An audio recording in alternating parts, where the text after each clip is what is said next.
경제브리핑 불편한 진실이 여러분의 확실한 두통 치료제가 되어드리겠습니다.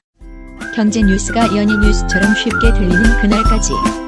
경제브리핑 불편한 진실. 경제브리핑 불편한 진실 11월 27일 순서 시작하겠습니다. 지난 주말에 엄청 추웠잖아요? 그렇죠. 그래서 저는 잠시 누워가지고요. 포탈 뉴스 이렇게 한가롭게 보고 있었는데 너무나 황당한 뉴스 하나가 눈에 띄더라고요. 뭔데요? 잠잠해진 것으로 여겨졌던 최저임금 논란. 이게 다시 불거지고 있다. 이런 뉴스였거든요. 정권이 바뀌면서 그동안 숨죽이고 있던 재계가 갑자기 뭘 잘못 먹었나 봐. 포문을 열었다고 그런 뉴스가 전해졌던 거죠. 오호. 봤더니만요. 김영배 경영자총협회, 이게 경총으로 약자로 불리죠. 여기 부회장이요. 지난 23일 한 조찬 포럼에서요. 글로벌 스탠다드에 맞지 않는 비합리적인 최저임금 산입 범위를 개선하지 않은 채 내년을 맞게 되면 전 산업에 엄청난 파장이 예상된다. 이런 말을 했대요. 그러면서요. 다른 나라의 사례까지 거론했다고 합니다. 영국이나 프랑스 등 유럽 국가들은 상여금이나 숙식비 등을 포함해서 최저임금을 산출하고 있다. 근데 우리나라는 뭐냐? 우리나라는 기본급과 고정수당만 포함하고 있는데 이건 너무 지나친 게 아니냐? 이런 얘기를 했다는 거죠. 네. 특히 보란듯이 아마 자기들 생각에는 회심의 일격도 과한 것 같아요. 어떤 일격이냐? 정기 상여금과 각종 수당을 포함해서 연봉 4천만 원을 넘게 받는 대기업 직원도 최저임금 대상자로 분류되는 기현상이 발생한다. 이런 주장을 한 거예요. 에이? 연봉 4천만 원이 넘는데 최저임금 대상자라는 거야. 아무튼 이 얘기가 나오자마자 언론들이 마구 받아쓰기 시작한 거예요. 엄청나게 확산되더라고요. 이렇게 확산되자 박용만 대한상의회장 이 양반도 가세했다고 합니다. 최저임금을 개선하지 않으면 한국 기업들이 견디기 힘들어질 것이다. 이런 경고를 내놨대요. 아니 대한민국을 대표하는 재벌이 최저임금 때문에 힘들어진다. 이거 믿을 수 있을까요? 이게 또 뭔가 꼼수가 가득할 것 같은데. 그러니까요.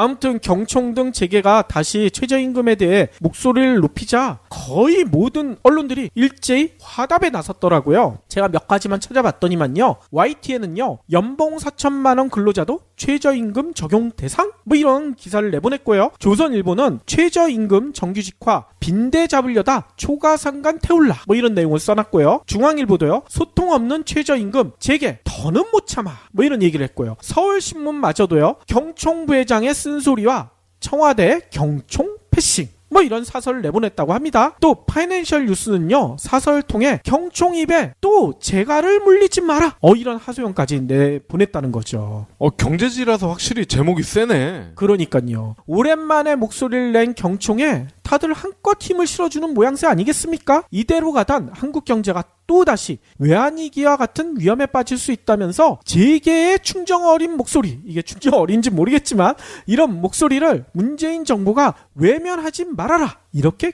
경고를 하고 나선 거죠. 그런데 좀 이상하다는 생각 들지 않으세요? 제가 보기에는 크게 두 가지가 이상하더라고요. 우선 내년도 최저임금 여러분들도 다 아시다시피 이미 올해가 6,470원이었는데 16.4%가 오르게 되죠. 그래서 내년에 7,530원 벌써 결정이 돼버렸잖아. 네. 이렇게 결정이 됐는데 최저임금 가지고 경총에서 뭔 얘기를 하냐면 최저임금 금액 자체가 아니라 산입 범위에 대해 논란을 일으킨 거예요. 아니 도대체 산입 범위가 뭐길래 이런 논란이 벌어졌을까? 이게 조금 이상해 보이고요. 또 한 가지는 파이낸셜 뉴스 아까 마지막에 소개해드린 거 사설에서 경총 입에 또 재갈을 물리지 마라 했는데 아니 언제 재갈을 물렸다고? 걔도 아니고 왜 이런 지적이 또 나왔을까? 좀 궁금해진 거죠. 그래서 제가 좀 찾아봤어요. 일단 두 번째 것부터 재갈 이야기부터 좀 알아보도록 하겠습니다. 이번에 논란을 일으킨 김 부회장 있죠. 김영배 부회장. 이분이요. 문재인 대통령과 악연이 있었더라고요. 네. 어떤 악연이 있었느냐? 김 부회장이 지난 5월 경총 포럼에서 이런 얘기를 했대요. 정부의 비정규직 정책이 오히려 사회 전체 일자리를 감소시킬 위험이 있다. 이렇게 비판을 한 거예요. 그런데 아까 시점이 5월이라고 했잖아요. 네. 이 5월에는 뭔 일이 벌어졌겠습니까?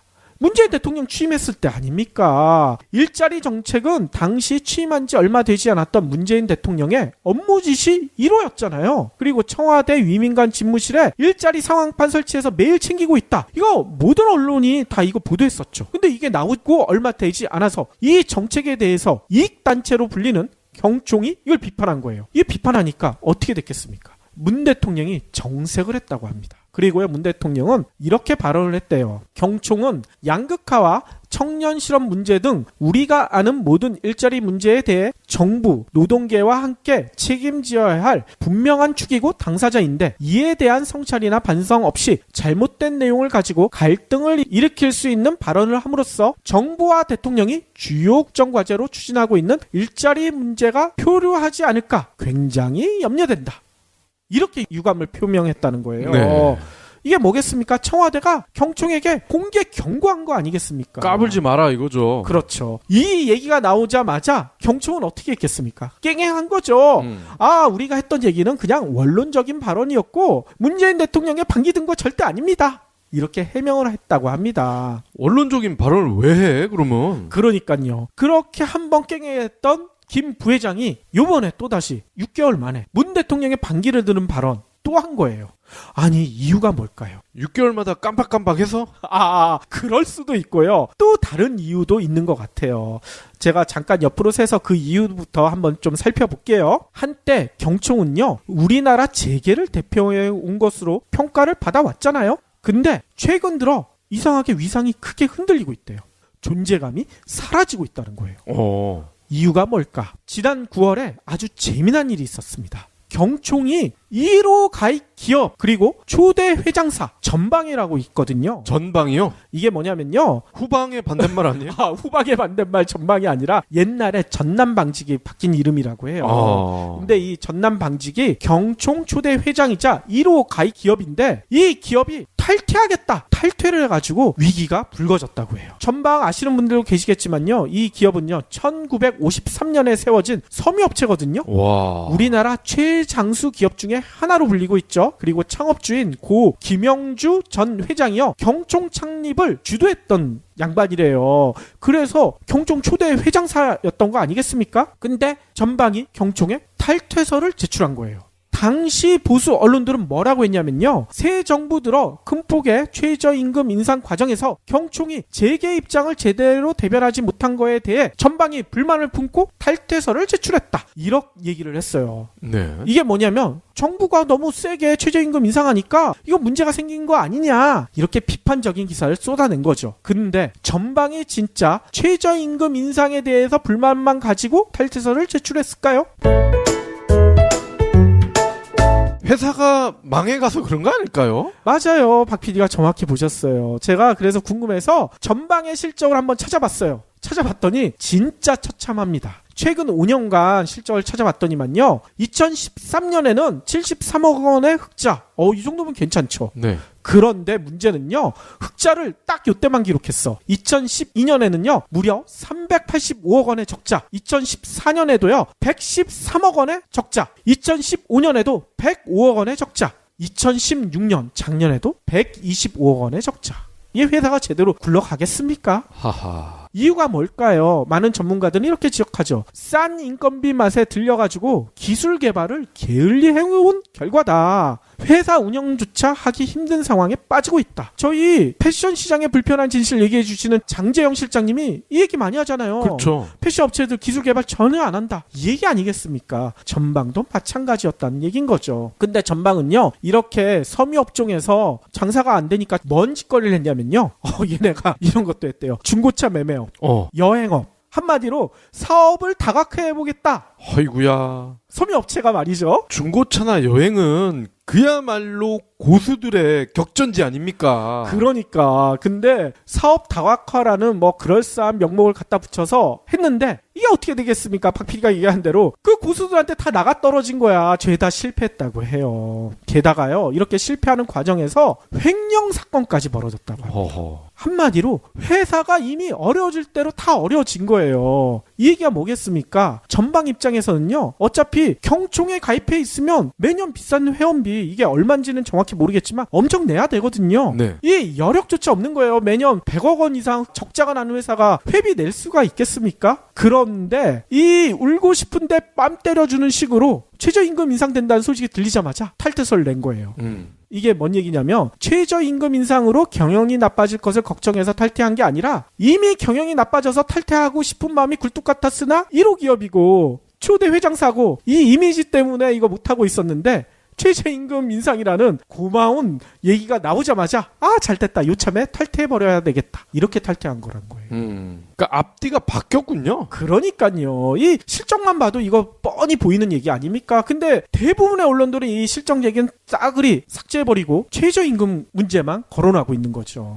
참 그럴 때 보면 이 보수 언론들이 우리가 남이가 정신이 투철한 것 같아. 맞아요. 아무튼요. 이렇게 1호 업체가 탈퇴하는 단체 어떻게 되겠습니까? 위기감을 느낄 수밖에 없겠죠. 경총 입장으로서는요. 실제로요. 전방이 탈퇴서를 제출하자마자 다른 회원사들이 괜찮았을까요? 다른 회원사들도 전방처럼 힘든 회사들 많을 거 아니에요. 다들 탈퇴 요청을 했다고 합니다. 뭐 많이 알려지진 않았지만요. 이 때문에 재미난 일도 벌어졌어요. 경총 홈페이지 예전만 해도요. 여기에 들어가면요. 그동안에 회원사 현황 코너 여기 들어가면 회원사에 대한 자세한 현황이 쫙 나와 있었거든요. 특히 서울의 회원사가 예전에 거의 400여 개가 됐었대요. 근데 회원사의 명단, 주소, 대표자 이름, 그리고 대표자 사진 이런 것까지 자세히 소개됐는데 전방이 탈퇴하고 얼마 되지 않아서 이게 싹 사라져버렸어. 그냥 몇 개 회사가 가입돼 있다. 통계 수치만 쬐끄맣게 나와 있더라고요. 그러면 그때 다른 회사들도 왕창 나갔다는 얘기인가요? 아마 그럴 의심이 들죠.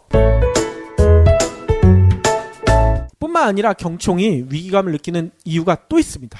정부와 노동계가 경총을 바라보는 시각이 크게 달라졌어요. 경총은요, 문재인 정부 출범 이후 대통령 직속 일자리위원회 기구에서 제외가 돼버렸거든요. 네. 이게 시발이에요. 최근에는요, 2004년 이후 사용자 대표 자격으로 참여해왔던 고용보험위원회 위원 자격도 상실해버렸습니다. 이렇게 되니까 한노총 등 노조 관련 단체들이 경총 얘네들이랑 대화할 이유가 있겠습니까? 대화 파트너에서 배제해버리고 있어요. 왕따를 당하고 있는 거예요. 상황이 이렇게 급변하니까 경총 내부에서도 난리가 났다고 합니다. 내부에서 이런 얘기가 나온대요. 실제로 우리도 그 꼴 나지 않을까. 그 꼴이 도대체 뭔지 아시겠어요? 정경련이겠죠 뭐. 맞습니다. 정경련. 최순실 국정농단 사태로 인해가지고 위상 추락과 해체 위기에까지 몰렸잖아요. 이게 아직까지는 해체는 안 됐는데 조만간 해체될 수도 있어요. 근데 경총도 그런 위기감, 우리도 정경련처럼 비슷한 처지로 몰리는 게 아니냐, 이런 우려까지 나오고 있다는 거죠. 여기까지 설명을 드리면 김영배 회장이 왜 나섰는지가 짐작이 가시지 않나요? 네. 이렇게 조직이 위험해지니 내 한 몸 희생해서 조직을 다시 살려보겠다. 이런 일념으로 문재인 대통령을 공격한 거 아니겠습니까? 비싼 회비를 내고 있는 회원사들에게 우리 아직 살아있어. 그러니까 탈퇴서 내지 마. 회비도 계속 잘 내줘. 이걸 보여주려고 문재인 대통령 공격한 걸로 보인다는 거죠. 자, 탈퇴하지 말라고 애원의 제스처를 한 걸로 보인다는 겁니다. 게다가 이 김영배 회장이 발언을 하니까 우호적인 언론들 여기에도 다들 그 기사를 받았었는데 왜 받았었을까요? 경총이 아직까지도 언론에겐 입김이 세잖아. 우호적인 언론들에게 압력을 넣어서 이 논란 좀 확산시켜줘. 이런 압력도 충분히 넣었을 가능성이 꽤 크죠? 그럼 우리는 비우호적이니까 논란을 끄는 그런 내용을 전달하면 되겠네. 그러니까요. 아니 실제로요. 우리가 나서서 끌 필요도 없어요. 이제는 세상이 바뀌었잖아. 경총의 이런 꼼수 통하기가 힘들다는 얘기인 겁니다. 일단 언론들이 이렇게 경총의 우호적인 뉴스를 전하니까요. 그 밑에 댓글들이 어떻게 달렸는지 아세요? 잔업수당 안 주려고 상여금 만들어 놓고 이제 와서 기본급에 넣겠다고? 경총 총 맞았나? 이런 댓글이 달렸어. 어허. 경총 총 맞았나? 너무 멋있지 않나요? 김영배 부회장 논리대로라면 통상임금에도 각종 수당과 상여금 모두 포함시켜라. 이렇게 댓글 다신 분들도 계시고요. 상여금 포함 안 해도 어차피 최저임금 오른 만큼 상여에서 차감할 거잖아. 니네들 꼼수 다 알고 있는데 뭔 햇소리야. 이렇게 얘기하시는 분들도 계신다고 합니다. 경총 총 맞았나 너무 좋은데. 그러니까요. 백지영 씨가 좋아할 것 같아요. 예. 아무튼 이 때문에 이번 논란도 그냥 해프닝으로 넘어가지 않을까. 저희는 그럴 가능성이 높아 보여요. 노동자와 국민들의 70%에 넘는 지지를 받고 있는 문 대통령이 지난 5월처럼 한마디 하면 경총 어떻게 하겠습니까? 깨갱하고 꼬리를 내리는 수모를 당할 가능성이 매우 커 보인다는 얘기인 거죠. 진짜 우리 속담에 있잖아요. 하룻강아지 범 무서운 줄 모르고 덤볐다. 뭐 이런 얘기처럼 말이죠. 그런데 하룻강아지처럼 경총 그리고 김 부회장이 아직도 우리가 경제가 살아나려면 기업도 살아야 한다는 논리에 현혹되는 개 돼지로 생각하지 않는가 이런 의심도 들어요. 그러니까 이딴 소리를 했을 수도 있다는 생각도 들고요. 네. 진짜 촛불혁명 전 공동체 의식이 없었던 국민들로 잘못 생각하고 있지 않은가. 그래서 저희는 경총과 김 부회장한테 상대 잘못 거는 것 같은데 이런 얘기를 해주고 싶다는 얘기인 겁니다. 아무튼 얘기가 나왔으니 아까 첫 번째 문제도 좀 자세히 살펴봐야 되겠죠. 경총이 논란을 부추긴 게 최저임금 금액 자체가 아니라 산입 범위 네. 이걸 트집을 잡았는데 이게 도대체 뭔 소리일까? 이것도 생각해보면 너무나 황당합니다. 일단 이를 파악하려면요. 김 부회장 경총 측에서 주장했던 4천만 원 이상의 근로자들이 어떻게 최저임금 인상 대상이 되는지 이거를 파악해보면 돼요. 네. 이게 상상이 안 가잖아요. 어떻게 4천만 원이 넘는데 최저임금 대상이야. 실제로 경총이 들고 나온 사례예요. A기업의 신입사원 김모 씨가요. 올해 연봉이 많이 받아요. 3,940만 원. 예. 야, 우리가 한 2배를 받죠. 아무튼 근데 이 중에 각종 상여금이요 2,050만 원. 이걸 빼면 최저임금에 산입되는 임금은요 1,890만 원밖에 안 된대요. 그런데 이 회사가 월 근무 시간이 243시간이나 된다고 합니다. 내년에 적용되는 7,530원의 최저임금을 반영해서 이 최저임금 산입 금액을 다시 환산해 보면 2,200만 원이 돼야 된다는 거예요. 네. 그래서 이렇게 기본급이 오르게 되면 청기 상여금도 따라서 보통 오르잖아요. 그렇기 때문에 김 씨의 이 신입사원인데도 내년도 임금은요 4,670만 원으로 오르게 된다. 경총은 이렇게 설명을 해요. 더 나아가 2020년 기본급이 최저임금이죠. 10,000원으로 오르게 되면 이 김 씨의 연봉은 6,110만 원 훌쩍 뛴다. 이렇게 주장을 해요.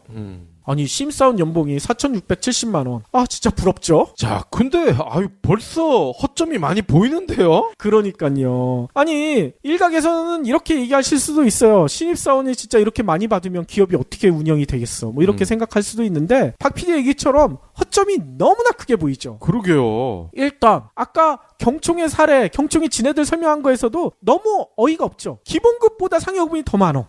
왜 이런 일이 벌어졌을까? 여기서 다시 설명드리긴 좀 뭐하고요. 이거는요 저희가 9월 4일날 수당천국 코리아의 월급이 정작 적은 이유는 여기서 우리 기업들의 꼼수 자세히 살펴드렸었잖아요. 네. 뭐 간단하게만 요약해드리면요. 기업들이 퇴직금이나 초과 근로수당에 따르는 인건비 부담 때문에 기본급은 최대한 낮추고 대신 수당으로 챙겨주면서 세금 감면까지 받고 있다. 이 때문에 우리나라 수당 종류가 무려 250개에 달한다. 이 같은 복잡한 임금 체계는 전문가들은 걸레 같다는 표현까지 한다. 이런 내용이었잖아요.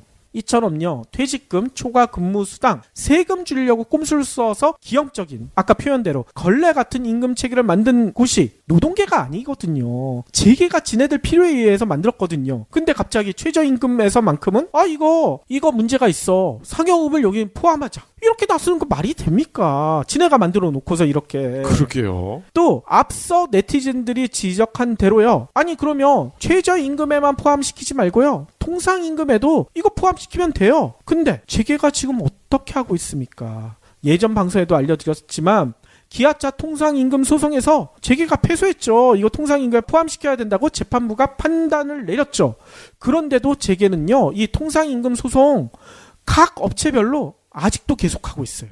계속 반대하고 있는 거야. 이 이유가 뭘까요? 어떻게든 노동자들에게 조금이라도 더 주기 위해서가 아니라 덜 주기 위해서. 그렇죠. 길을 쓰고 있는 거예요. 따라서 경총 등 재계에서 주장하는 아까 얘기대로 뭐 영국이나 캐나다나 이런 선진국에서는 상여금을 최저임금에 산입하고 있다. 또 뭐 영국, 미국, 일본 뭐 이런 데에서는 숙박비를 최저임금에 산입하고 있다. 이게 비교 대상이 아니라는 거예요. 세계 어느 나라도 우리나라처럼 상여금이 기본급보다 많지 않기 때문이라는 거죠. 그렇죠. 따라서 이들 나라는 이거를 산입한다고 해도 우리나라처럼 크게 달라지지 달라질 게 없지만 우리나라는 이거 산입하게 되면 어떻게 되겠습니까? 노동자들이 받는 총액이 결국 줄어들게 될 수밖에 없어요. 그러니까 꼼수라는 겁니다. 그러니까 비교할 걸 비교해야 되는데 전혀 딴 나라 이야기를 하고 있으니 그러니까요. 또 지적해야 될 거 있습니다. 앞서 언급했던 사례에서 신입사원이 4,670만 원의 고액 연봉을 받으려면 아까 지네들이 얘기했잖아요. 월 243시간을 노동을 해야 된대요. 네. OECD 국가들의 월 평균 노동시간이 몇 시간인 줄 아세요? 142.16시간. 어이구 100시간이 적네요. 세계 2위 최장 노동 국가인 우리나라 있죠. 우리나라도요. 이 통계 수치에는 월 평균 172.4시간이에요. 근데 얘는 243시간을 일을 해야 됩니다. 라꾸라꾸해서 자야 되겠네. 그러니까 OECD보다 100시간, 우리나라 공식적인 월 평균보다 무려 70시간을 더 일을 해야 이 월급을 받을 수 있다는 거예요. 물론 이렇게 일하는 사람들이 주 5일제 해당이 안 되겠죠. 근데 우리나라는 공식적으로 주 5일제잖아. 대기업들은. 네. 그러면 주 5일제를 감안하면 한 달 근무일수가 보통 21일로 산정하잖아요. 그러면 하루도 빼먹지 않고요. OECD 평균보다는 5시간 더, 우리나라 평균보다도 3시간 더 초과 근무를 해야 돼요. 쉽게 이야기하면 하루에 11시간 넘는 시간을 매일같이 하루도 쉬지 않고 초과 근무를 해야 된다는 겁니다. 한마디로 신입사원인데 젊은 사람인데 자기개발도 해야 될 거 아닙니까? 또 남자친구, 여자친구도 만나서 연애도 해야 될 거 아닙니까? 그리고 학교 친구, 동호회 친구들도 만나야 될 거 아닙니까? 이런 거 싹 하지 말고 일만 하라는 얘기 아니겠어요? 그렇죠. 이렇게 1년 일하면 그 사원이 어떻게 되겠습니까? 제가 보기엔 과로사 할 것 같아. 이게 사람이 살아남겠습니까? 맞아요. 그렇기 때문에 경총에서 내세운 이 인물은 허구라는 거죠. 그렇죠. 허구일 가능성이 많고요. 아니 저는 김 부회장한테 묻고 싶어요. 김 부회장이 아들이 있는지 없는지 모르겠지만 자기 아들이 이렇게 243시간이나 월 중노동에 시달리는데 연봉이 4,000만 원밖에 안 된다. 이거 뭐라고 할까요? 당장 때려쳐 할 거 아닙니까? 그럴라나? 네가 내 먹여 살려야지 이놈아 하면서 더 다녀 이럴 것 같은데? 아 그렇게 하려나요? 실제로 이런 얘기를 하면 요즘 일자리 없다고 다들 난리인데 일 많이 시킨다고 불평하는 거 이거 배부른 소리 아니야? 이런 분들이 계실 거예요. 또 한편에서는요. 4,000만 원이 넘는 연봉을 주는데 그 정도는 일을 해야지 243시간이 뭐 많다고 이런 얘기 하시는 분들도 계실 수도 있을 것 같습니다. 하지만 물론 과거에는 가능했던 일이죠. 근데 시대가 바뀌었잖아요. 알파고와 경쟁하는 요즘 시대에 하루 11시간, 12시간씩 일하면서 창의성을 길러라? 이게 가능하겠습니까? 게다가 아까도 얘기했죠. 이렇게 일하면 연애, 결혼 이런 거 모두 포기하라는 얘기예요. 자기 개발도 하지 말고 모든 인생을 포기하고 일만 하는데 연봉이 4,000만 원이다. 저는 너무 적다고 생각해. 방금 하신 얘기 있잖아요. 그렇게 많이 받는데 그 정도 일해야 되는 거 아니야? 이 소리를 삼성 다니는 직원들이 진짜 많이 듣거든요. 근데 정말 싫어해요. 그러니까요. 그래서 제가 물어봅니다. 그럼 그만두면 되잖아. 그렇게 불만을 제기할 거면 그러면 또 그럽니다. 이미 그러긴 늦었다. 늦었다. 그러면서 마약론을 제기합니다. 마약론? 삼성에서 상대적으로 돈을 더 받고 회사를 다니는 것은 흡사 마약과 같다. 그렇죠. 그러다가 과로사로 쓰러지는 거 아니겠어요. 네. 결국은. 이 마약이 그렇다면서요. 한두 번 맞으면 끊기가 매우 어렵다면서요. 맞아요. 삼성의 월급 받는 게 그렇다는 거예요. 아무튼요, 저는 이 김 부회장의 발언, 이 주장, 이런 생각도 듭니다. 지금까지도 그랬고 앞으로도 경총의 회원사들은 모든 직원들을 하루 11시간 넘게 중노동시키겠다. 지네들이 사례를 그렇게 들었잖아. 243시간 일 시키겠다고. 그러면 자기부터 솔선수범을 해야죠. 자기는 아마 솔선수범할 것 같아요. 그런데 시간만 채우겠죠. 나머지 시간은 뭐 소파에 기대서 잠을 잔다거나 뭐 이러면서. 그런데 일반 노동자들은 그렇게 쉴 수가 없잖아. 계속 11시간 넘게 노동을 해야 되겠지. 그리고 제가 볼 때는 이 김영배 부회장이 실수를 했어. 경총이 언제 어떻게 될지 모르잖아. 그렇죠. 그럼 자기도 이제 비정규직 전전해야 되는데 그러면 최저임금이 높아야 자기도 좋은 거 아니에요? 맞아요. 근데 사람은 진짜 미래를 못 내다보잖아. 그래서 이런 얘기를 했던 게 아닌가 이런 생각이 들더라고요. 본인을 위해서라도 최저임금이 높아야 될 텐데. 맞아요. 아무튼 김 부회장의 여러 가지 발언은 노동시간을 감축하겠다는 문 대통령의 정책에도 크게 반기든 거 아닙니까? 네. 이거 보고 있을 건데 진짜 비정규직 될 가능성이 매우 높아 보이죠. 김 부회장의 주장 때문인지 뭔지 모르겠지만요. 재미난 조사 자료도 있죠. 2016년 진해가 조사한 거예요. 경총조사. 여기 보니까요. 신입사원들이 1년 이내에 퇴사할 확률이 무려 몇 퍼센트인 줄 아세요? 27%. 어우, 높네요. 경총이면 우리나라 웬만한 대기업이 다 들어가 있잖아요. 그쵸. 못 들어가서 안달인 그런 기업들이잖아. 근데 거기 들어갔는데 1년 내에 퇴사하는 사람이 10명 중 3명이에요. 이게 뭔 얘기일까? 바로 이렇게 중노동 시키는데 과로 살까봐 관둔다는 얘기인 거 아니겠어요? 몸과 영혼이 털리니까. 맞습니다. 경총의 주장이 진짜 말이 되지 않는 이유가 이것 말고도 또 있어요. 그들이 얘기했잖아요. 경총 김영배 회장도 얘기했죠. 글로벌 스탠다드에 어긋난다. 근데 요즘의 글로벌 스탠다드는 뭔지 아세요? 최저임금 올리는 게 글로벌 스탠다드예요. 그렇죠. 제가 기사만 몇 개 검색을 해봤는데도 벌써 나옵니다. 주요 선진국 중에서 처음으로 2016년에 법정 최저임금을 대체하는 생활임금을 시행했던 국가 있죠. 저희가 예전 방송에서도 여러 번 소개해드렸는데 영국이요. 지난 22일에 현지 시간으로요. 2017년 예산안을 통과시켰는데 여기에 내년 4월부터 적용되는 생활임금을요. 4에서 5% 올린다. 이렇게 발표를 했어요. 이게요. 어느 정도 수준이냐? 영국의 소비자 물가 상승률이 3%가 안 넘어요. 소비자 물가 상승률보다 거의 2배가 넘게 올라가는 거예요. 이에 따라 이 영국은요 생활임금이기 때문에 연령대에 따라서 주는 생활임금이 조금 차이가 나요. 25세 이상은 7.83파운드 우리나라 돈으로요 11,300원 정도 되고요. 21세에서 24세는 7.38파운드 우리나라 돈으로 1,700원, 또 18세에서 20세는 5.9파운드 한 8,500원 이 정도로 생활임금이 오른다고 합니다. 왜 이렇게 올리느냐? 영국 언론들은요 소득 격차를 줄이겠다는 테레사 메이 총리의 의지가 반영된 것으로 보인다. 이런 평가를 내놓고 있다는 거죠. 또 있습니다. 이웃나라 일본도요 올해 최저임금을요 역대 최고 수준으로 올렸다고 해요.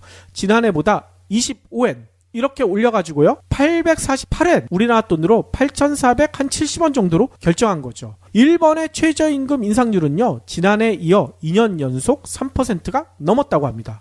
그런데 재미난 일이 일본 내에서 벌어지고 있다고 해요. 최저임금이 올라가자마자 어떻게 됐냐면요. 아르바이트나 파트타임 근무자의 시간급시 줄줄이 올랐겠죠. 최고 1,063엔까지 올랐대요. 우리나라 돈으로 1,700원 정도 이렇게 올랐다는 거죠. 그런데도 일할 사람을 구하기가 힘든 기현상이 벌어지고 있대요. 그래서 인재쟁탈전이 아직도 한창 벌어지고 있다고 합니다. 너무나 재밌지 않아요? 그렇죠. 그렇기 때문에 저희가 일본 취업 요즘 나쁘지 않다. 그래서 일본어 전문가도 모시고 방송을 한 거 아닙니까? 그렇죠. 뿐만 아니라 미국 보수 언론들이 그토록 이렇게 숭배하는 미국도 올해 초에 19개 주의 최저임금을 인상했죠. 최저임금은요 2017년 기준 매사추세츠와 워싱턴, 뉴욕 여기에 11인 이상 고용 사업자의 최저임금을요 시간당 11달러 수준 이렇게 올린 거예요. 우리나라 돈으로 12,600원 정도 되는 셈이죠. 네.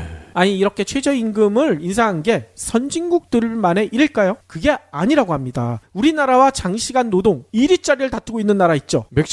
멕시코도 올렸어요. 멕시코는요 12월 다음 달부터죠. 하루 최저임금을요 현행 80.04페소에서요 88.36페소 약 10%나 올렸다고 합니다. 멕시코 재계단체인 코파르맥스와 최저임금위원회가요 공동 성명을 내가지고요 최저임금을 95.24페소까지 올리기 위한 중간 조치로 일단 이렇게 올렸다고 발표를 했어요. 그런데 멕시코는 아주 재밌어요. 보통 최저임금 인상해달라 이렇게 요구하는 게 근로자들 아닙니까? 그쵸? 근로자들을 대표하는 노조. 근데 멕시코에서는 반대래. 재계가 먼저 나서서 최저임금 인상해달라 정부한테 요구하고 있다고 해요. 어이? 이유가 뭘까요? 언론들은 보통 이렇게 분석을 하죠. 미국, 캐나다 나프타 북미 자유무역협정 이거 재협상 벌이고 있잖아요. 근데 미국이나 캐나다에서 멕시코의 낮은 임금 수준 탓에 투자가 멕시코로만 몰리고 있다. 자국 일자리 사라지고 있다. 니네 최저임금 인상해라. 이렇게 압박했기 때문이다. 이렇게 분석을 하고도 있지만요. 실상은 요 얘기가 더 맞다고 합니다. 미국과의 갈등으로 소비 심리가 엄청 꺾이고 있잖아요. 그러면 재계가 점점 힘들어질 거 아닙니까? 그쵸. 이 소비 심리를 살리기 위한 방편으로 기업들이 오히려 나서서 최저임금 인상해달라 정부한테 요구하고 있다는 거죠. 제가 예전에 샌디에고 쪽으로 이렇게 한번 간 적이 있었는데 그 샌디에고랑 멕시코는 국경선이 있거든요. 거기 가보면은 이제 미국의 경비 하시는 분들이 이제 멕시코 사람들이 넘어오지 못하도록 감시를 하는 거예요. 그렇죠. 근데 왜 그쪽에 이렇게 갑자기 사람이 늘었냐? 그만큼 많은 멕시코 사람들이 넘어온다는 얘기인데 왜 넘어오겠어요? 멕시코에서 살기가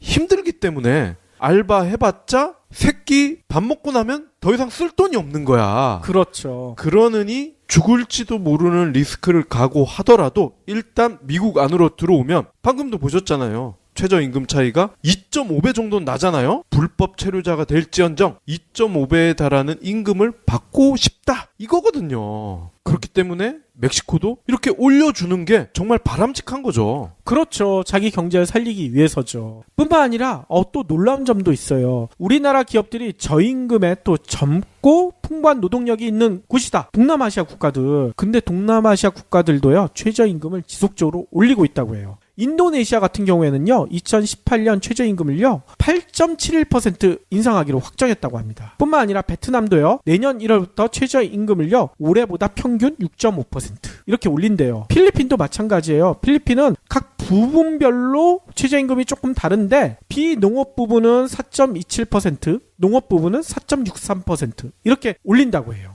동남아시아들도 최저임금을 이렇게 인상한다. 재밌지 않습니까? 더 재미난 것은요. 바로 저희가 얼마 전에도 소개해드렸던 중국이에요. 중국은요. 이미 2011년부터 15년까지 12차 5개년 기획. 이게 계획에 비슷한 말인 것 같아요. 기획을 통해서요. 최저임금을요. 연평균 14%를 인상해 왔다고 해요. 이에 따라 현재 상해 지역 있죠. 상하이. 네. 여기에 월 최저임금이요. 2,192원. 우리나라 돈으로 약 28만 원에 달합니다. 이렇게 최저임금이 올라가면 일자리가 줄어들 것이다. 그동안에 보수 언론들과 경제학자들은 중국의 상황을 이렇게 예견을 했대요. 하지만 보고서를 보니까 중국이 완전히 정반대 상황이 벌어졌어요. 전체 고용자 숫자가요. 2011년보다 2015년에 1,000만 명이나 늘어나 버렸어요. 고용자 숫자가. 그리고 2015년에는요. 최저임금이 이렇게 올라가면 창업도 줄어들어야지 정상인데 유사 이래 가장 많은 443만 9천 개의 기업이 새로 만들어졌대요. 기업 숫자 규모가 다르죠. 400만이 넘어요. 보수 경제학자들의 주장과 완전히 딴판인 일이 벌어지고 있다는 겁니다. 쓸 돈이 있어야 물건을 사기 때문에 그런 거죠. 그러니까요. 그동안에 보수 쪽에서는 미국 경제연구소 MBER이라고 하죠. 여기에 용역을 받은 워싱턴 대학교 연구자들이 발표한 자료를 인용해서 미국 시애틀에서 최저임금을 3% 인상할 때마다 저임금 직종 종사자의 노동시간이 9% 줄어든다. 이런 주장 엄청 많이 인용을 해왔거든요. 네. 그래서 우리나라도 내년도 최저임금이 오르면 경비원, 청소원 이런 저임금 근로자들의 일자리가 줄어들 것이다. 호랑이가 자기 먹을 토끼 걱정하는 식으로 걱정해오는 척을 엄청 많이 해왔거든요. 근데 과연 최저임금이 오르면 일자리가 줄어들까요? 아까 중국의 사례만 봐더라도 그게 아니라는 게 증명이 되고 있고요. 네. 저명한 경제학자인 정태인 칸폴라니 사회경제연구소장은요. 경향신문에 얼마 전에 기고한 칼럼, 여기가 칼럼 제목이요. 최저임금 타령에서 이런 얘기를 하셨어요. 전 세계의 연구를 모아놔도 압도적으로 많은 논문이 최저임금 인상이 고용에 별 영향을 미치지 않는다는 결론을 내렸다. 실제로 우리나라에서는 2002년과 2006년에 최저임금이 이번과 비슷하게 16.8%, 13.1%나 올랐는데 그 다음에 몇 해 동안 아무 일도 벌어지지 않았다. 2004년 주 5일제 근무가 시작될 때처럼 중소기업과 영세 자영업자들의 우려가 모두 현실화되는 것은 아니다. 영업시간을 8시간 줄인다고 소비재 판매가 3분의 1로 줄지는 않는다. 오히려 영업시간 단축을 통해 최저임금 인상을 보완해야 한다. 이런 얘기를 하셨거든요. 이게 뭔 얘기냐면 조금만 풀이해 보자면요. 우리나라 최저임금 논란 중심에 가장 서 있는 게 자영업자 아니겠습니까? 네. 그런데 자영업은요. 프랜차이즈 본사 강요에 의해 24시간 영업하는 경우가 너무나 많죠. 그런데 이렇게 장시간 노동에서 나온 수익 누가 챙겨갑니까? 자영업자보다 본사가 더 많이 챙겨간다. 이 얘기 저희 이문약 컨설턴트가 엄청 많이 해왔잖아요. 그렇죠. 특히 편의점. 그러니까요. 이런 잘못된 관행을 없애는 해법으로도 최저임금 인상이 필요하다. 정태인 소장님은 이런 얘기를 하시는 겁니다. 뭔 얘기냐면 최저임금이 너무 낮기 때문에 새벽까지 일하는 것이 당연히 보였는데 최저임금을 높인다면 이런 잘못된 관행이 사라질 게 아니냐 이런 얘기인 거죠. 그렇죠. 이게 여담인데 제가 예전에 어떤 책에서 이런 내용을 읽었어요. 우리나라 쌀 가격이 국제 수준으로 보더라도 지나치게 낮다는 얘기가 있거든요. 이게 뭐 동남아시아나 이런 데랑 비교하는 게 아니라 뭐 국제적인 수준에 의해서. 근데 왜 이렇게 낮을까? 정부 통제 때문이란 주장을 하더라고요. 그 책에서는요. 이유가 뭐냐면요. 과거 박정희 시대 때 장시간 노동을 시켜서 경제를 발전시켜야 한다. 이런 환상에 빠져 있었는데 이를 위해서는 쌀 가격 안정이 절대적으로 필요하다. 이런 판단을 내렸다는 거예요. 이유가 뭐냐? 노동자들을 장시간 일을 시켜야 한다는 것은 노동자들에게 많은 목을 주려는 게 아니라 자본이 목을 더 챙겨가서 기업을 키워야 하는데 이러려면 가장 필요한 게 쌀 가격이 안정돼야 된다. 쌀 가격이 싸야 된다는 거예요. 그래야지 노동자들한테 야 니네 밥 먹는데 얼마 돈이 안 드니까 월급 이것만 받아도 되지. 이 얘기가 가능하다는 얘기인 겁니다. 그래서 예전에는 돈의 가치를 비교할 때 꼭 쌀 한 가마, 뭐 쌀 반 가마 이런 표현을 썼던 것 같아요. 그러니까요. 노동자들의 월급을 최대한 적게 주려면 쌀 가격이 높아지면 적게 줄 수가 없죠. 먹을 게 없으니까. 그러니까 쌀을 최대한 가격을 낮춰놔야 되는데 그러려면 농민들의 희생도 요구해 왔다는 거예요. 그래서 그 책에서는 이렇게 지적을 해요. 현재 재벌은 노동자의 희생은 물론이거니와 농민들의 희생 덕분에 생겨난 것이다. 그렇죠. 이와 비슷한 잘못된 관행이 저는 21세기에도 벌어지고 있다고는 생각이 들더라고요. 프랜차이즈 본사가 돈을 벌어야 하니까 24시간 영업을 시켜야 되는데 그러려면 저임금 노동자가 필요한 거예요. 쌀값 같이 싼 게 필요한 거야. 그래서 최저임금 올리면 안 된다. 난리를 치는 거죠. 자영업자, 노동자 양쪽의 희생을 강요하고 있는 겁니다. 사실 이게 핵심이죠. 그러니까요. 이런 현실에서 주목해야 될 경제적 주장이 하나 있어요. 요거를 제가 말씀드리고 싶어서 긴 얘기를 해왔습니다. 베스트셀러인 세계 경제사의 저자이자 세계적 경제사 석학인 로버트 C. 알레라는 분이 책에서 이런 질문을 해요. 무슨 질문을 하냐면 영국에서 산업혁명이 먼저 발생한 핵심 이유가 뭘까요? 이런 질문을 하거든요. 네. 도대체 뭘까요? 콜레라로 사람들이 많이 죽어서 일할 사람이 없어서? 뭐 그런 얘기 하는 사람들도 있고요. 또 이런 얘기 하죠. 영국이 이제 그 당시 대항해 시대 때 식민지 많이 차지했으니까 시장이 넓고 풍부한 노동력이 있고 지하전도 좀 많고 네. 경제적으로 좀 풍요되고 또 영국에서는 피해 혁명 이런 게 없었잖아. 그렇기 때문에 정치 사회적으로 안정됐고 그러니까 산업혁명이 가능했다. 뭐 이렇게 얘기하시는 분들도 있고 또 일부에서는 프랑스 혁명 때문에 이렇게 도망 나왔던 과학자들이 영국으로 다 넘어가서 산업혁명을 가지고 왔다. 이렇게 설명하는 사람들도 있고요. 근데 엘렌의 주장은 달라요. 엘렌은 뭐라고 했는 줄 아세요? 산업혁명이 영국에서 벌어진 이유 고임금 때문이다.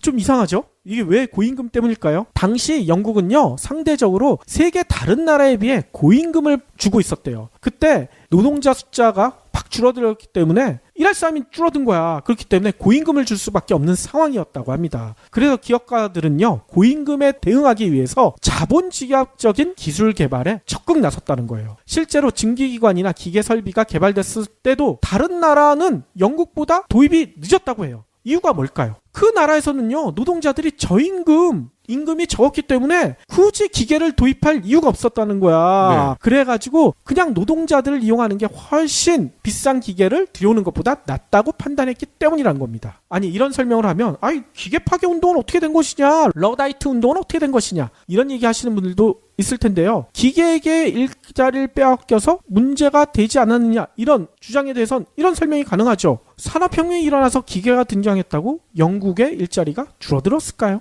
오히려 늘어나지 않았습니까? 노동자들의 임금도요, 이 당시 보면요. 산업혁명 이후에 오히려 기계가 들어왔는데도 더 높아졌어요.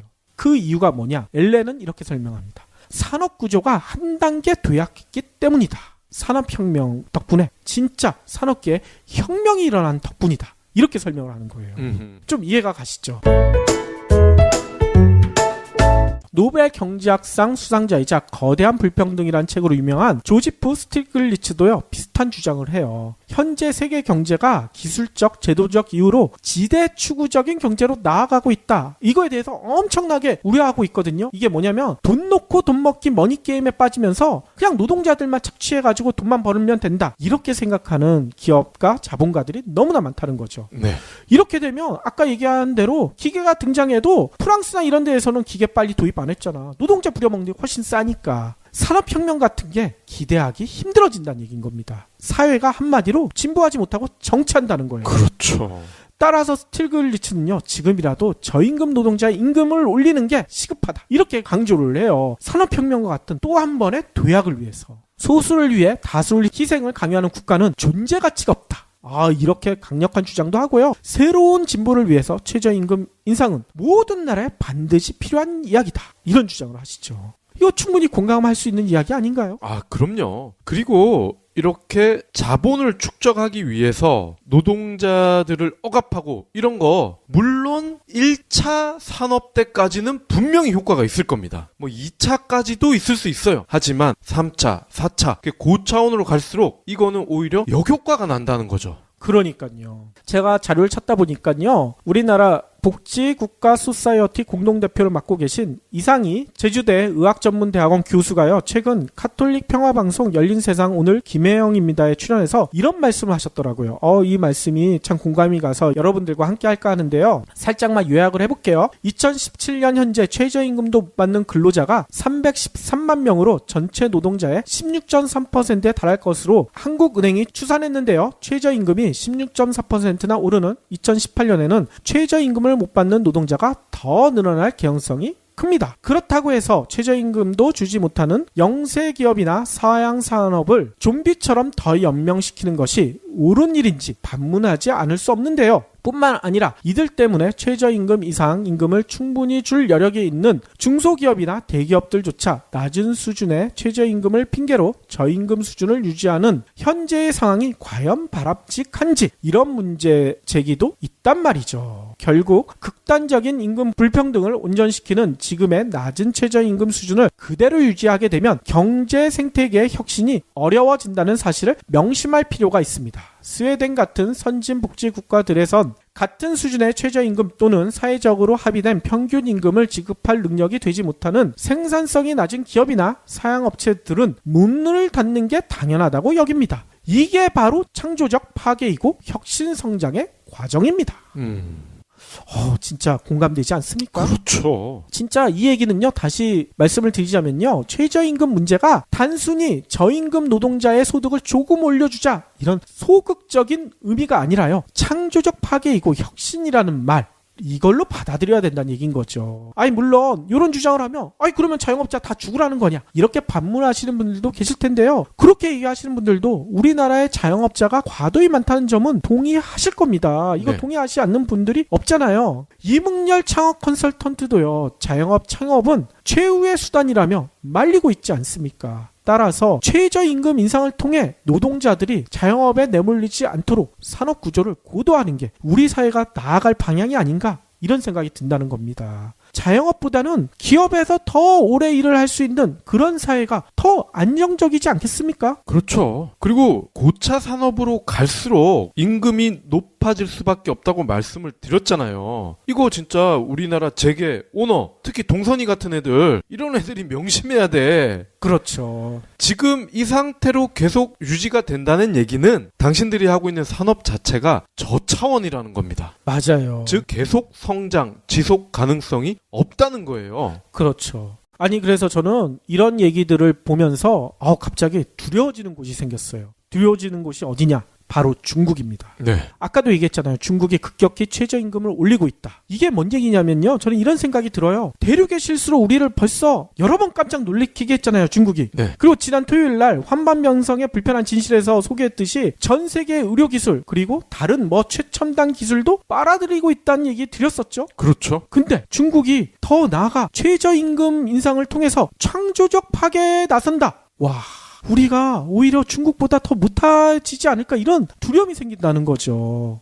중국은 이렇게 최저임금까지 인상하면서 창조적 파괴에 앞장서고 있는데 우리나라 재계를 대변하고 있다는 경총이 이 창조적 파괴를 가로막고 있는 이런 현실, 이거 우리가 어떻게 받아들여야 되겠습니까? 또 재밌는 게 아시아 최고 부자 그리고 2위 부자가 중국과 한국에 있더라고요. 그렇죠. 최고 부자가 마윈엉하고 2위 부자가 이건희 아저씨야. 근데 마윈이 부자가 된 건 최근의 일 아닙니까? 그죠? 근데 이건희가 부자였던 거는 수십 년 전부터였어요. 그렇죠. 이것만 봐도 현재 중국과 한국을 알 수가 있죠. 맞아요. 이 창조적 파괴라는 점에서도 우리가 잘못하다간 중국한테 조만간 역전당하지 않을까 이런 두려움이 생깁니다. 그러니까 이거는 경총의 지금 발언을 찬성하는 업체는 그 인증을 하는 거예요. 아, 우리 회사는 1차, 2차 산업에 주력하고 있다. 3차 산업혁명에는 뛰어들 자격이 없다라고 인증하는 겁니다. 그렇죠.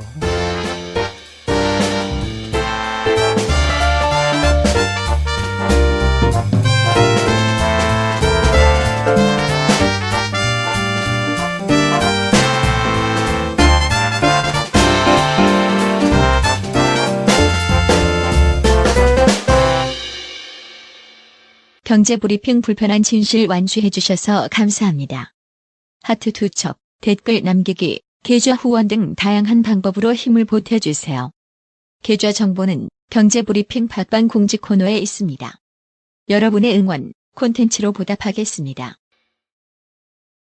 경제브리핑 불편한 진실이 여러분의 확실한 두통 치료제가 되어드리겠습니다. 경제 뉴스가 연예 뉴스처럼 쉽게 들리는 그날까지. 경제브리핑 불편한 진실. 경제브리핑 불편한 진실 11월 27일 순서 시작하겠습니다. 지난 주말에 엄청 추웠잖아요. 그렇죠. 그래서 저는 잠시 누워가지고요. 포탈 뉴스 이렇게 한가롭게 보고 있었는데 너무나 황당한 뉴스 하나가 눈에 띄더라고요. 뭔데요? 잠잠해진 것으로 여겨졌던 최저임금 논란. 이게 다시 불거지고 있다. 이런 뉴스였거든요.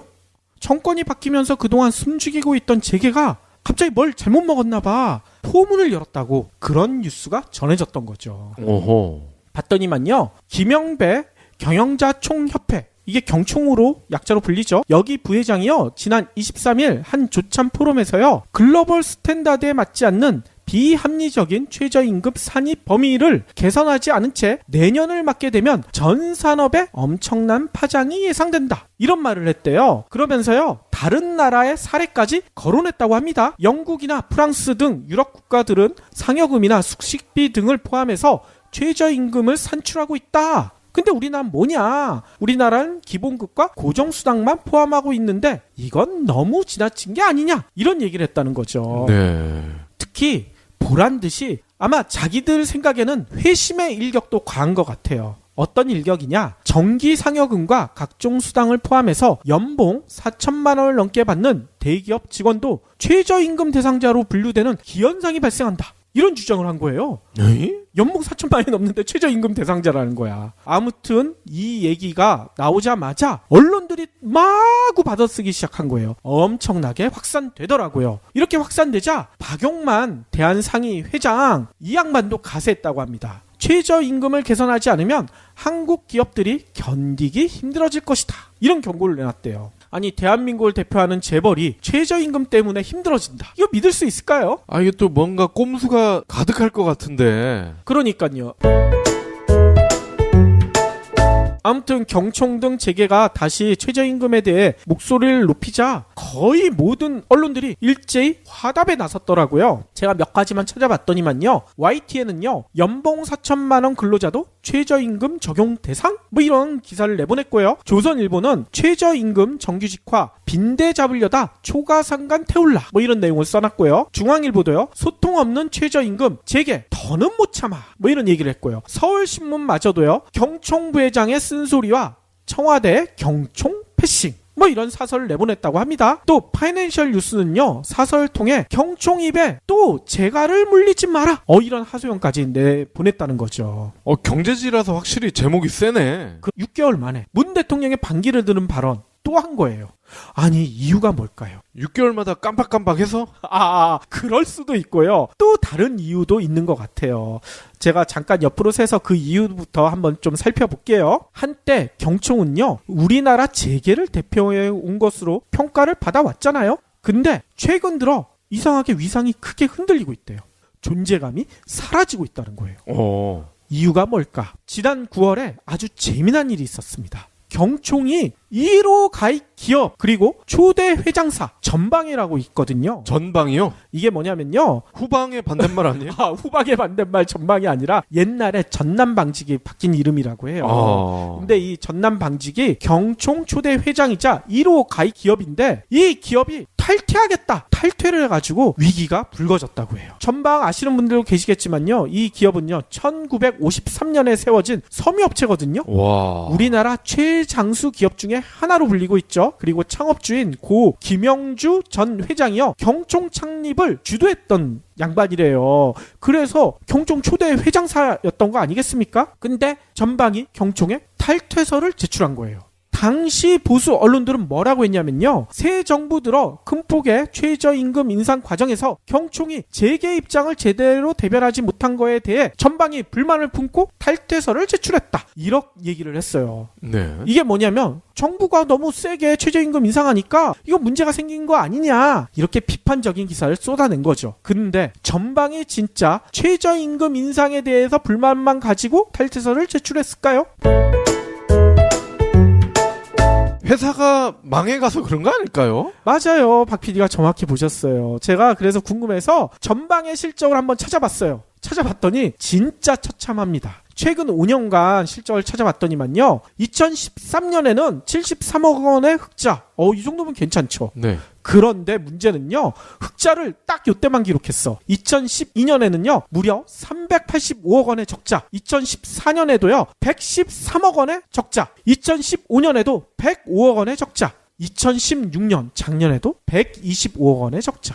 이 회사가 제대로 굴러가겠습니까? 하하. 이유가 뭘까요? 많은 전문가들은 이렇게 지적하죠. 싼 인건비 맛에 들려가지고 기술 개발을 게을리 해온 결과다. 회사 운영조차 하기 힘든 상황에 빠지고 있다. 저희 패션 시장의 불편한 진실 얘기해 주시는 장재영 실장님이 이 얘기 많이 하잖아요. 그렇죠. 패션 업체들 기술 개발 전혀 안 한다. 이 얘기 아니겠습니까? 전방도 마찬가지였다는 얘기인 거죠. 근데 전방은요. 이렇게 섬유 업종에서 장사가 안 되니까 뭔 짓거리를 했냐면요. 얘네가 이런 것도 했대요. 중고차 매매업, 여행업. 한마디로 사업을 다각화해보겠다. 어이구야. 섬유업체가 말이죠. 중고차나 여행은 그러니까요. 오랜만에 목소리를 낸 경총에 다들 한껏 힘을 실어주는 모양새 아니겠습니까? 이대로 가단 한국 경제가 또다시 외환위기와 같은 위험에 빠질 수 있다면서 재계의 충정 어린 목소리, 이게 충정 어린지 모르겠지만 이런 목소리를 문재인 정부가 외면하지 말아라. 이렇게 경고를 하고 나선 거죠. 그런데 좀 이상하다는 생각 들지 않으세요? 제가 보기에는 크게 두 가지가 이상하더라고요. 우선 내년도 최저임금 여러분들도 다 아시다시피 이미 올해가 6,470원이었는데 16.4%가 오르게 되죠. 그래서 내년에 7,530원. 벌써 결정이 돼버렸잖아. 네. 이렇게 결정이 됐는데 최저임금 가지고 경총에서 뭔 얘기를 하냐면 최저임금 금액 자체가 아니라 산입 범위에 대해 논란을 일으킨 거예요. 아니 도대체 산입 범위가 뭐길래 이런 논란이 벌어졌을까? 이게 조금 이상해 보이고요. 또 한 가지는 파이낸셜 뉴스 아까 마지막에 소개해드린 거 사설에서 경총 입에 또 재갈을 물리지 마라 했는데 아니 언제 재갈을 물렸다고? 걔도 아니고 왜 이런 지적이 또 나왔을까? 좀 궁금해진 거죠. 그래서 제가 좀 찾아봤어요. 일단 두 번째 것부터 재갈 이야기부터 좀 알아보도록 하겠습니다. 이번에 논란을 일으킨 김 부회장 있죠. 김영배 부회장. 이분이요. 문재인 대통령과 악연이 있었더라고요. 네. 어떤 악연이 있었느냐? 김 부회장이 지난 5월 경총 포럼에서 이런 얘기를 했대요. 정부의 비정규직 정책이 오히려 사회 전체 일자리를 감소시킬 위험이 있다. 이렇게 비판을 한 거예요. 그런데 아까 시점이 5월이라고 했잖아요. 네. 이 5월에는 뭔 일이 벌어졌겠습니까? 문재인 대통령 취임했을 때 아닙니까? 일자리 정책은 당시 취임한 지 얼마 되지 않았던 문재인 대통령의 업무 지시 1호였잖아요. 그리고 청와대 위민관 집무실에 일자리 상황판 설치해서 매일 챙기고 있다. 이거 모든 언론이 다 이거 보도했었죠. 근데 이게 나오고 얼마 되지 않아서 이 정책에 대해서 이익단체로 불리는 경총이 이걸 비판한 거예요. 이 비판하니까 어떻게 됐겠습니까? 문 대통령이 정색을 했다고 합니다. 그리고요, 문 대통령은 이렇게 발언을 했대요. 경총은 양극화와 청년 실업 문제 등 우리가 아는 모든 일자리 문제에 대해 정부, 노동계와 함께 책임져야 할 분명한 축이고 당사자인데 이에 대한 성찰이나 반성 없이 잘못된 내용을 가지고 갈등을 일으킬 수 있는 발언을 함으로써 정부와 대통령이 주요 국정과제로 추진하고 있는 일자리 문제가 표류하지 않을까 굉장히 염려된다. 이렇게 유감을 표명했다는 거예요. 네. 이게 뭐겠습니까? 청와대가 경총에게 공개 경고한 거 아니겠습니까? 까불지 마라 이거죠. 그렇죠. 이 얘기가 나오자마자 경총은 어떻게 했겠습니까? 깽행한 거죠. 우리가 했던 얘기는 그냥 원론적인 발언이었고 문재인 대통령의 반기 든 거 절대 아닙니다. 이렇게 해명을 했다고 합니다. 원론적인 발언을 왜 해? 그러면 그러니까요. 그렇게 한번 깽행했던 김 부회장이 요번에 또다시 말로 고수들의 격전지 아닙니까? 그러니까 근데 사업 다각화라는 뭐 그럴싸한 명목을 갖다 붙여서 했는데 이게 어떻게 되겠습니까? 박 PD가 얘기한 대로 그 고수들한테 다 나가 떨어진 거야. 죄다 실패했다고 해요. 게다가요 이렇게 실패하는 과정에서 횡령 사건까지 벌어졌다고 합니다. 허허. 한마디로 회사가 이미 어려워질 대로 다 어려워진 거예요. 이 얘기가 뭐겠습니까? 전방 입장에서는요. 어차피 경총에 가입해 있으면 매년 비싼 회원비 이게 얼마인지는 정확히 모르겠지만 엄청 내야 되거든요. 네. 이 여력조차 없는 거예요. 매년 100억 원 이상 적자가 나는 회사가 회비 낼 수가 있겠습니까? 그런데 이 울고 싶은데 뺨 때려주는 식으로 최저임금 인상된다는 소식이 들리자마자 탈퇴서를 낸 거예요. 이게 뭔 얘기냐면 최저임금 인상으로 경영이 나빠질 것을 걱정해서 탈퇴한 게 아니라 이미 경영이 나빠져서 탈퇴하고 싶은 마음이 굴뚝 같았으나 1호 기업이고 초대 회장사고 이 이미지 때문에 이거 못하고 있었는데 최저임금 인상이라는 고마운 얘기가 나오자마자 잘됐다. 요참에 탈퇴해버려야 되겠다. 이렇게 탈퇴한 거란 거예요. 그러니까 앞뒤가 바뀌었군요. 그러니까요. 이 실적만 봐도 이거 뻔히 보이는 얘기 아닙니까? 근데 대부분의 언론들은 이 실적 얘기는 싸그리 삭제해버리고 최저임금 문제만 거론하고 있는 거죠. 참 그럴 때 보면 이 보수 언론들이 우리가 남이가 정신이 투철한 것 같아. 맞아요. 아무튼요. 이렇게 1호 업체가 탈퇴하는 단체 어떻게 되겠습니까? 위기감을 느낄 수밖에 없겠죠. 경총 입장으로서는요. 실제로요. 전방이 탈퇴서를 제출하자마자 다른 회원사들이 괜찮았을까요? 다른 회원사들도 전방처럼 힘든 회사들 많을 거 아니에요. 다들 탈퇴 요청을 했다고 합니다. 뭐 많이 알려지진 않았지만요. 이 때문에 재미난 일도 벌어졌어요. 경총 홈페이지 예전만 해도요. 여기에 들어가면요. 그동안에 회원사 현황 코너 여기 들어가면 회원사에 대한 자세한 현황이 쫙 나와 있었거든요. 특히 서울의 회원사가 예전에 거의 400여 개가 됐었대요. 근데 회원사의 명단, 주소, 대표자 이름, 그리고 대표자 사진 이런 것까지 자세히 소개됐는데 전방이 탈퇴하고 얼마 되지 않아서 이게 싹 사라져버렸어. 그냥 몇 개 회사가 가입돼 있다. 통계 수치만 쬐끄맣게 나와 있더라고요.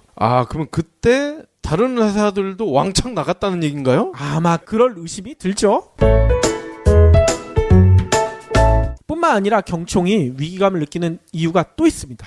정부와 노동계가 경총을 바라보는 시각이 크게 달라졌어요. 경총은요, 문재인 정부 출범 이후 대통령 직속 일자리위원회 기구에서 제외가 돼버렸거든요. 네. 이게 시발이에요. 최근에는요, 2004년 이후 사용자 대표 자격으로 참여해왔던 고용보험위원회 위원 자격도 상실해버렸습니다. 이렇게 되니까 한노총 등 노조 관련 단체들이 경총 얘네들이랑 대화할 이유가 있겠습니까? 대화 파트너에서 배제해버리고 있어요. 왕따를 당하고 있는 거예요. 상황이 이렇게 급변하니까 경총 내부에서도 난리가 났다고 합니다. 내부에서 이런 얘기가 나온대요. 실제로 우리도 그 꼴 나지 않을까. 그 꼴이 도대체 뭔지 아시겠어요? 정경련이겠죠 뭐. 맞습니다. 정경련. 최순실 국정농단 사태로 인해 가지고 위상 추락과 해체 위기에까지 몰렸잖아요. 이게 아직까지는 해체는 안 됐는데 조만간 해체될 수도 있어요. 근데 경총도 그런 위기감, 우리도 정경련처럼 비슷한 처지로 몰리는 게 아니냐, 이런 우려까지 나오고 있다는 거죠. 여기까지 설명을 들으면 김영배 회장이 왜 나섰는지가 짐작이 가시지 않나요? 네. 이렇게 조직이 위험해지니 내 한 몸 희생해서 조직을 다시 살려보겠다. 이런 일념으로 문재인 대통령을 공격한 거 아니겠습니까? 비싼 회비를 내고 있는 회원사들에게 야, 우리 아직 살아있어. 그러니까 탈퇴서 내지 마. 회비도 계속 잘 내줘. 이걸 보여주려고 문재인 대통령 공격한 걸로 보인다는 거죠. 자, 탈퇴하지 말라고 예언의 제스처를 한 걸로 보인다는 겁니다. 게다가 이 김영배 회장이 발언을 하니까 우호적인 언론들 여기에도 다 다들 그 기사를 받았었는데 왜 받았었을까요? 경총이 아직까지도 언론에겐 입김이 세잖아. 우호적인 언론들에게 압력을 넣어서 이 논란 좀 확산시켜줘. 이런 압력도 충분히 넣었을 가능성이 꽤 크죠? 그럼 우리는 비우호적이니까 논란을 끄는 그런 내용을 전달하면 되겠네. 그러니까요. 아니 실제로요. 우리가 나서서 끌 필요도 없어요. 이제는 세상이 바뀌었잖아. 경총의 이런 꼼수 통하기가 힘들다는 얘기인 겁니다. 일단 언론들이 이렇게 경총의 우호적인 뉴스를 전하니까요. 그 밑에 댓글들이 어떻게 달렸는지 아세요? 잔업수당 안 주려고 상여금 만들어 놓고 이제 와서 기본급에 넣겠다고? 경총 총 맞았나? 이런 댓글이 달렸어. 어허. 경총 총 맞았나? 너무 멋있지 않나요? 김영배 부회장 논리대로라면 통상임금에도 각종 수당과 상여금 모두 포함시켜라. 이렇게 댓글 다신 분들도 계시고요. 상여금 포함 안 해도 어차피 최저임금 오른 만큼 상여에서 차감할 거잖아. 니네들 꼼수 다 알고 있는데 어허. 뭔 햇소리야. 이렇게 얘기하시는 분들도 계신다고 합니다. 아이, 경총 총 맞았나 너무 좋은데. 그러니까요. 백지영 씨가 좋아할 것 같아요. 예. 아무튼 이 때문에 이번 논란도 그냥 해프닝으로 넘어가지 않을까. 저희는 그럴 가능성이 높아 보여요. 노동자와 국민들의 70%에 넘는 지지를 받고 있는 문 대통령이 지난 5월처럼 한마디 하면 경총 어떻게 하겠습니까? 깨갱하고 꼬리를 내리는 수모를 당할 가능성이 매우 커 보인다는 얘기인 거죠. 진짜 우리 속담에 있잖아요. 하룻강아지 범 무서운 줄 모르고 덤볐다. 뭐 이런 얘기처럼 말이죠. 그런데 하룻강아지처럼 경총 그리고 김 부회장이 아직도 우리가 경제가 살아나려면 기업도 살아야 한다는 논리에 현혹되는 개 돼지로 생각하지 않는가 이런 의심도 들어요. 그러니까 이딴 소리를 했을 수도 있다는 생각도 들고요. 네. 진짜 촛불혁명 전 공동체 의식이 없었던 국민들로 잘못 생각하고 있지 않은가. 그래서 저희는 경총과 김 부회장한테 상대 잘못 거는 것 같은데 이런 얘기